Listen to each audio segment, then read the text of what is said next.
is why some rich people and corrupt government officials in Nigeria will do anything to keep us struggling. It is not just corruption, it's by design.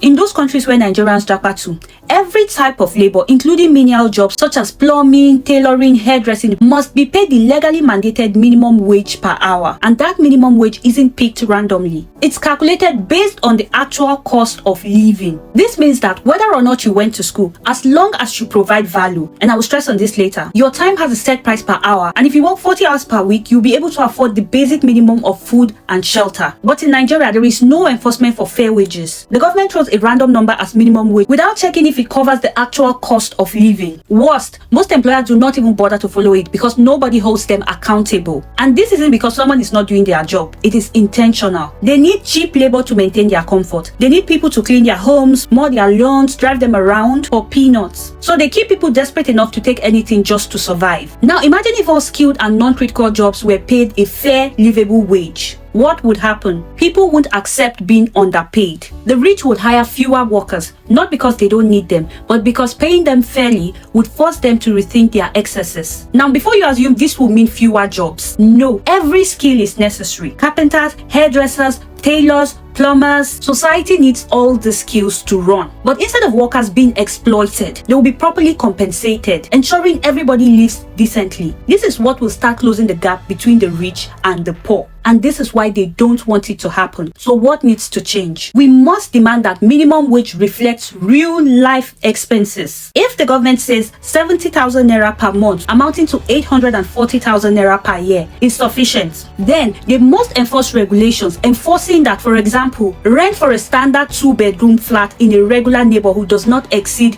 210,000 naira. Since smart economists advise that your annual rent shouldn't exceed 3 months of your pay. 2. They must regulate school fees to another 20 or 30% of this annual income, or provide free, decent education. Thirdly, 20 to 30% of this annual income should cover all feeding expenses. That means they need to regulate the prices of food in the market, so that even if we cannot save from the minimum wage, at least we're guaranteed of food, shelter, and education. However, while we fight for fairness of wages, we must also evolve. The truth is, money follows value. No matter how much we demand better wages, if we don't have and improve our skills to justify a higher pay, the economy will resist that change. So while we fight for fairness in wage, we must also level up. Whether you're a tailor, barber, hairdresser, upgrade your skill. The more valuable you are, the more your bargaining power, not just with employers, but in the society. Even in developed countries, the people who rise above minimum wage are those with more skills or critical